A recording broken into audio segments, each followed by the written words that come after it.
Friendslop is a humorous and derogatory slang term describing video games primarily meant to be played together with friends, and more narrowly, indie cooperative horror games such as Lethal Company and Repo, among others. Among Us. So it's basically just games where the fun is it's you playing with your friends and there's wacky situations.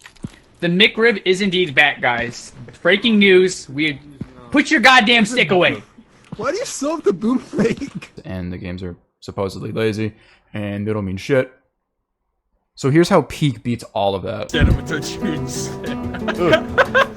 that and then it'll pull it out. What the fuck? Oh, what the fuck's shaking?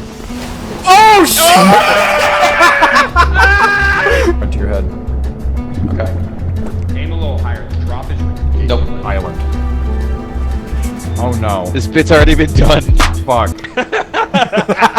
We already did this one. He needs more content. You already We already did this once. You already made that joke.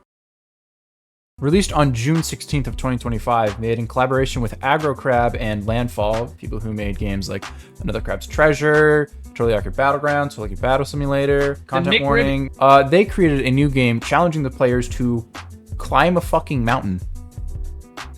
Except you have other people doing it with you. Now, this game was seemingly made for me, as I'm currently Grandmasters in Peaks of Yore. I've beaten everything, I've done it all. If you'd like to learn more about this, search up Why Do My Balls Sweat So Much? Make sure to do it in somewhere like a library so to get the best internet connection, and therefore you get the fastest response. But I personally never had any interest in this game because I was very easily burnt out on games like Lethal Company and Content Warning. I never even bought Repo, and me and my friends swore a blood pact of never fucking buying that because we're like, oh, it's Friendslop, it must be dog shit. But then I gave Peak a chance. Now, in my opinion, what makes Peak stand out so much from other Friendslop-ish games is the actual gameplay itself. And I don't mean like gameplay loops or structures or anything like that. I literally just mean how you, the player, interact with the game. And sure, it has all the basics: walking, running, jumping, throwing objects, all the kind of things that you would normally have. But obviously, the big thing about the climbing game is that you climb things. Fucking crazy. Peak's climbing is incredibly simple. You just hold down left click, and depending on what arrow keys you're hitting, that's going to be the direction you're going to start climbing. But the big thing with climbing is that you have stamina. God damn it, I said that word now. All I can think of is that stupid fucking Sia song I thought was so goddamn peak when I was like 4. Just the fucking...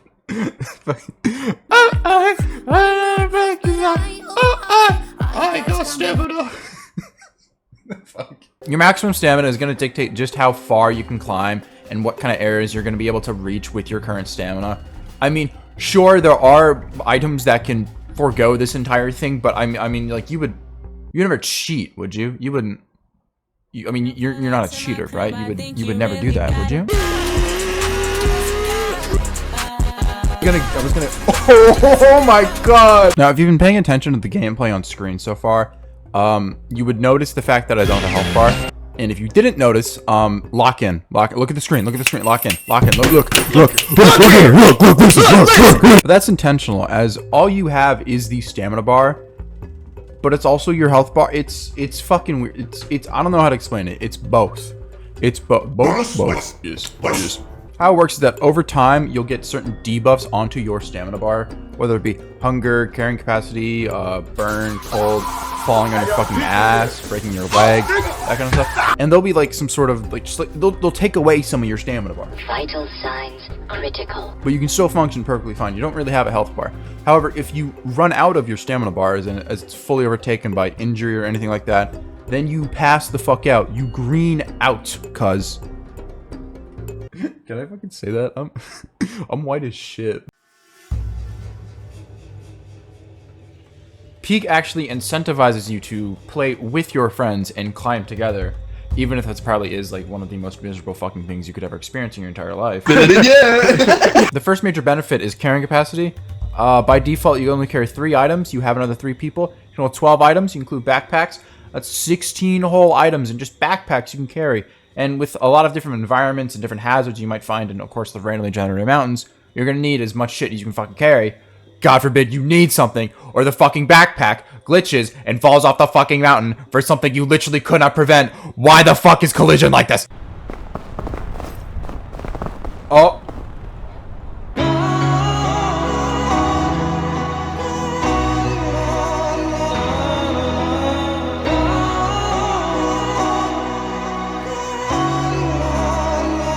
You can also pull your friends up towards you if they're climbing and you're on a stable surface above them. It's a great way to help, you know, get your friends up there, especially if they're injured or their stamina is decreased in some way, shape, or form.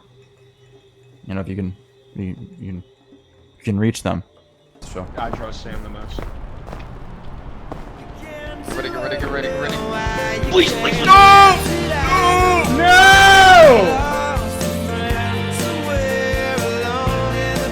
I get to be a little bit silly. I'll slime you out. Wait, hold on. Thanks.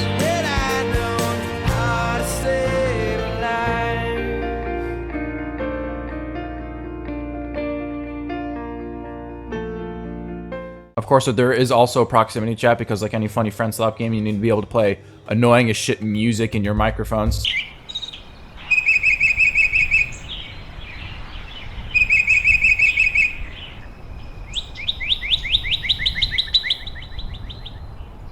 I hate you. Like, are you just looking at me? However, Peak does this really well because you're on a mountain, so you're gonna echo a lot, and your voice is going to carry a lot further depending on where you are. If you're inside a cave, if you're outside a cave, you're in the volcano, not inside the volcano. And you can also scream a lot louder if you want to better project your voice. I like that. Except the fact that I don't live by myself, so I can't just fucking shriek like a banshee, sadly. Oh. Oh. Oh. And you good? Also, respawning is really good. It's just at like the top of every region, whatever the fuck. There's like a thing and you can use it. And if anybody's dead, then they come back to life with like a really tiny debuff. But if nobody dies, nobody plays well, you get a secret loot get. Everybody say loot get. Loot get. You get a nice loot get. But as you can tell, that didn't happen a lot of times because everyone kept fucking dying because we're ass. Welcome back.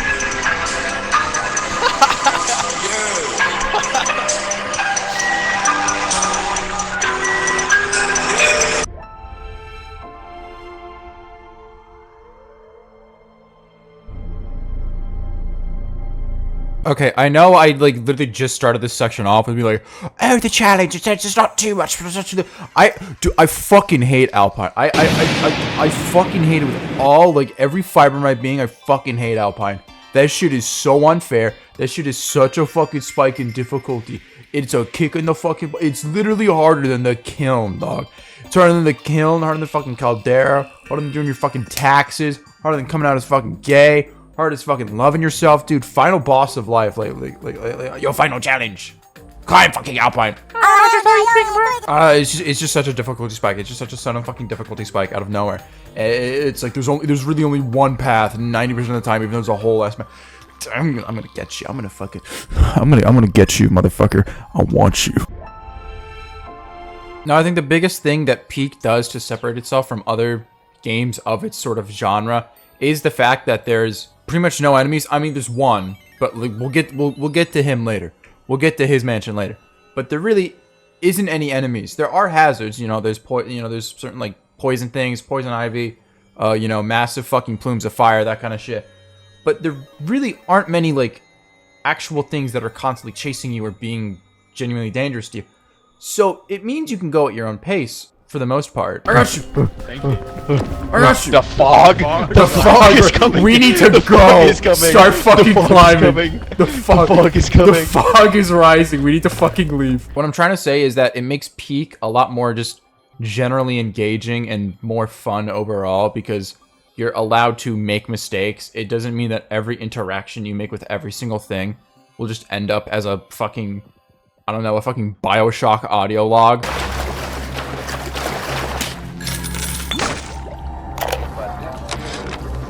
Oh my god, you have to help me.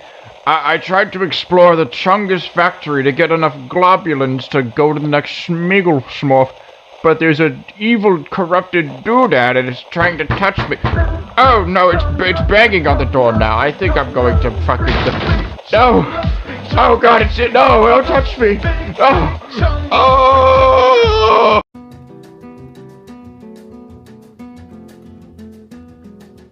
So if you're actually hearing this right now, that means you're either genuinely interested in what I was saying, you're a close friend of mine, or you're just my immediate family, in which case, hi mom, hi dad, hugs and kisses, love you guys. This video was like not something I was mentally sort of preparing to make, or something I was like, oh, I'm gonna fit this shit in my schedule. I've been working on a different video for Rainbow Six Siege Dual Front. I was gonna talk about that and rank a lot of people, and that's been in the works for a long time, and then they fucking added new people, so that has to be rewritten slightly, which I'm gonna fucking shoot myself. Joy scraping my brains off the wall. Fuck you. But this whole thing was just entirely just like oh man, yeah, I just like Peak so much. I wanna talk about it. I wanna go to the top of a mountain and scream about it. Oh, but I mean, like, genuinely, I think this is a really good game. I don't know. I think it's. I said it with my friends. It like brought the fun back in video games, because we play so much shit, and it's like we get so pissed off, and it really kills vibes, you know. But I don't know. Peak just kind of like undid that. So I mean, if there's anything to really say, I guess just like, I don't know, like play a silly game. I don't know, play some stupid, not serious shit every once in a while. It's probably good for your mental. If I had to fucking guess. I also just want to fit in really quick. The shorts I've been doing, the Binding of Isaac character reviews, go check those out in my channel if you haven't seen them. They've been doing really well. I've been getting a lot of subscribers, and just I guess traction in general. Greatly appreciate that. Holy shit. I'm gonna keep doing those. I also want to do more stuff like this. I still want to do this funny montage things. I have Apex stuff in the backlog that I'm gonna start working on, especially now that this is done. Like I said, there's a larger R6 video.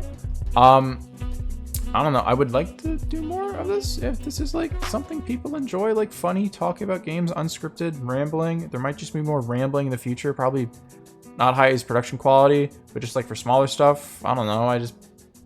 This was fun.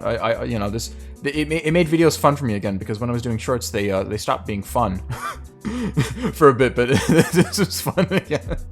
Oh my god, this is fucking depressing. But I mean, just if this was something you enjoyed, you know, like I said, hit all the shit. I don't know if I just said this. I've redone this thing like 8 times. But you know, like hit the buttons. You know what to do.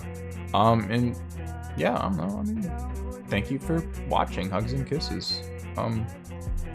Editor me in like 2 minutes. Hit that fucking outro, chief.